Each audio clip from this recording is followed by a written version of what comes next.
I was cruising through Reddit this morning and I saw a post from Senai Boy on the War of the Visions subreddit, so thank you to him for pointing that out, that we've got some job upgrades in JP and they're pretty good. I'm really excited for them, especially the night upgrade because it's actually nuts. So we're going to take a look at all the upgrades and kind of see what's in store for Global at some point.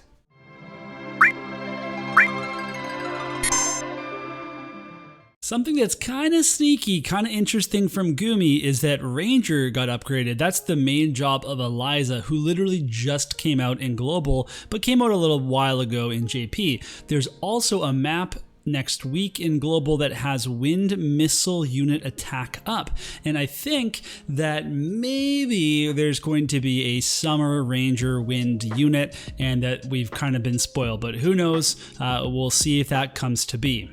All right, so let's dig in with Whisper here and we're going to go through the different buffs. So the first one, Holy Protection, was totally useless before. Now it gives 12 AoE resistance. And this is actually really impactful on Rain because Rain already has another passive that gives 15 Spirit and 15 AoE resist. So Rain can get to 27 AoE resist on passives, and then I think another 15 from his MA2. All of a sudden, Rain is an AoE resist champ. It's pretty good.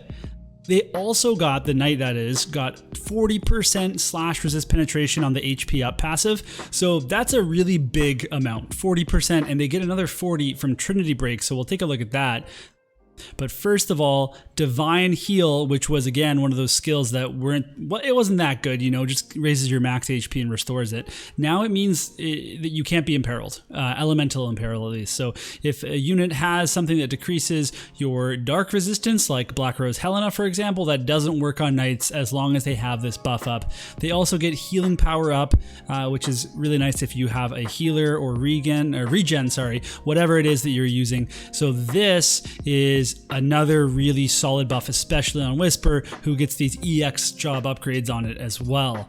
We can also look at TP Break, which is now a decreased CT, good for some manual play, for some PvE content. Trinity Break gives you another 40% slash resist penetration for 3 turns. So if you're using a Knight that has a slash resist penetration runestone or weapon or something like that, then you can get to close to, or you can get to 100% slash resist penetration with just your kit, which is crazy. There's also a further range on this skill now. So this skill still is, I think, let's see here. Yeah, you know, it's not too expensive, but this is really cool for Knights. Now, only main job Knights are going to have this. All the sub job Knights are going to have the 40% on the passive. They're not going to have the Trinity Break though. So it's really just those main job Knights, which there aren't very many of, that will get this easy access to 80% slash resist penetration.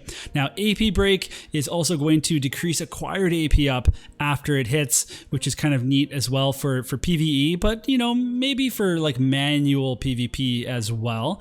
And then this skill here, Protection Break, it just got its modifier got upgraded from a medium-sized modifier to a 200% large modifier. Next up is White Mage, and there's some pretty cool upgrades here as well. So as we go through it, we can see that this Possession of the State, whatever this is, the March of the Saints, it also gives a magic up percentage now, which, you know, like White Mages didn't necessarily need, except this is now something that like White Mage subs can use as well to increase their magic. So that's decent.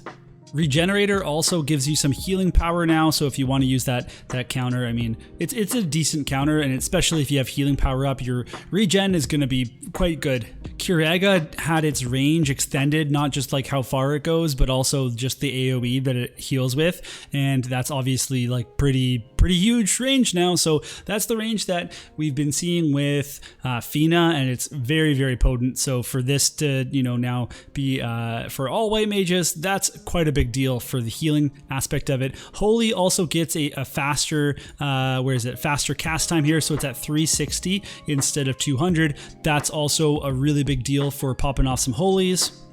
Regen is going to give healing power up, critical evasion to those allies. Still a risky move to use because she has to be right next to people, but this is going to be really good on someone like Naya, who uses regen at a range and then is now giving them healing power up, and they're just going to because as soon as you give regen and healing power up to a unit, that regen now ticks. The heals are way bigger, right? Like, it's actually making regen way better. So as long as you can maybe keep, you know, Ayaka or your white mage away from your party, then maybe it's going to be worth trying. Full life has a +1 range here, so that's very impactful. And then the Melody of Divine Punishment has more defense penetration and more HP absorption. I've tried this ability. It's really tough to use, but this is kind of interesting just because of all the other aspects of the kit of the healing power up. So let's say she uses regen on your tank and it's King Mont, and then you used the Divine Melody on him as well. All of a sudden he's pushing, like if he has his VC or whatever, like 70 defense penetration, and he's absorbing a bunch of HP, plus he has healing power up, you know, like all these things with and regen. So maybe he's surviving longer because he can take a hit and heal up after it's his turn. I don't know. It's all welcome changes and pretty good changes, to be honest. Let's talk about Gunner, because there's some pretty interesting things here. It might not look at it or look like it at first, but it's actually some pretty good upgrades. So first of all, if we scroll down here, Blackout has 0 height range. It has a 1 height range now. The Vital Shot skill also had a 0 range height. Now it has a 1 range height. It also dispels Auto Restore and Haste, which are 2 very common effects. And I would actually really take that right now with all of these Lemures and all these Veluses just putting haste on everybody, to be able to just like snipe across the map and like get rid of bells and get rid of haste would actually be a pretty big deal. Now you wish there was more of a height difference, but it's still pretty good. Arm Shot now has reduced counter chance 100. This is a really big deal for, believe it or not, Ryu, because he already has this massive mod Arm Shot, so now there's no chance that anybody reflexes on it. That's really nice. Double Shot, which was the PvE king, you know, if you remember those 4-party Frederica raids, now has a defense break afterwards, which is really good. Piercing Shot for Frederica now has a 40% attack buff, which is also very strong. And it's called Advice. This is the crit rate buff council that we have in global, and in this new JP version, it has 25% crit damage. That's a 25% modifier increase in the calculation. So it's really good. I mean, if you there's other crit units that already had buffs that increase their crit damage, but now if you are using a gunner in a critical party, which is, you know, definitely becoming viable, or it's already viable. This is a really big buff for it. Of course, it's hard to use this and aimed fire, and aimed fire is a really, really big buff, but this helps your allies. Like, so if you have, you know, not a full gunner party, but just like a bunch of units that like to critical hit, then this skill is more important than aimed fire is now. Finally, we have Hunter, which is Eliza's main job, and I actually don't even know this one that well, so I need to keep this Reddit post up so I can take a look at what the changes actually would be so I can recognize them. The first one is Ice Erosion Trap, which is a counter 30% chance, so it's the higher chance, and it has this Ice Imperil and Missile Resist Imperil, and the range is just nutty now. So if somebody shoots at her, somebody hits her from range, she can actually just do this huge counter Imperil. I really like that. If she survives, then that's a really big deal, especially if you're running her in mono ice, because everybody on your team can take advantage of the Ice Imperil. Now there's some other buffs. We've got Tracking Gate, which now gives a 50% counter chance reduction to the user, not to the party, even though this is a party buff. We have Triple Arrow, which now has a modifier increase if they have haste or berserk. So that goes up to 225% modifier if they have those status effects, which is really good considering it's also a triple hit. This is going to be a really nice way to punish people that use haste in their setup, and I absolutely love it. Armor Breaking Arrow also has defense penetration before damage now. It's just for this specific shot, but that's kind of a big deal. 40% defense penetration on a shot. It means that she's definitely going to be using this attack quite a bit. And then finally, this last skill here, Roaring Arrow of Release, just had the AP consumption decreased, so now it only costs 35. This is a really good skill that, you know, gets rid of Protect and Shell, which is a major setup in a lot of guild battles to have a tank use something like Agrius's TMR, or maybe they just have it on their own kit, whatever it is. So this is quite a powerful skill.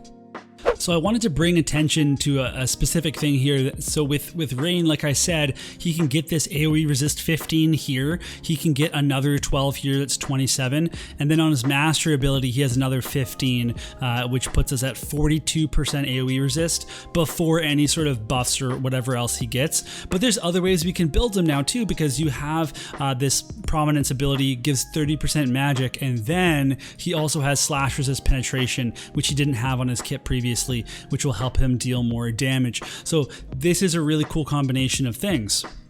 These are all the jobs that have a sub-job knight, and that means that they all get access to the AoE resist, but they all also get access to slash resist penetration. So someone like Yerma, 40% more slash resist penetration. Somebody like Orlandeau, this is a big deal. Orlandeau didn't actually have any slash resist penetration on his kit, and now he accesses 40%, right? So his new master ability gets some defense penetration.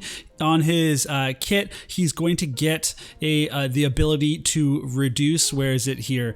Reduce slash resistance by 30% for his opponent, but he had no slash resist penetration. Now he gets 40%. I actually wonder if Gumi knew they were going to do this upgrade anyway, so they didn't worry about giving him one. But all of a sudden, for global, he becomes a much more viable pull for people thinking about pulling for him, which includes me. So overall, with these upgrades, I think that Knight is the clear winner. It's a really interesting upgrade for a lot of units, and I'm really excited about that Orlandeau upgrade in general. But I want to hear what you all have to say, because I'm sure that these are going to help your favorite units become more viable. So who else are you excited about getting upgrades? I mean, I already mentioned that I'm very excited for Ryu to receive even more upgrades. He has a master ability too coming as well, so I'll definitely be trying to use him more often in content. But there's tons of other units that this will affect, both past and present, future units that are coming out that will get these upgrades. So definitely exciting to see the fact that they're free, that you can just get them. They just automatically come into the game. It's a big deal. So, you know, props to Gumi for that one. Thank you to them, and thank you to you for watching the video.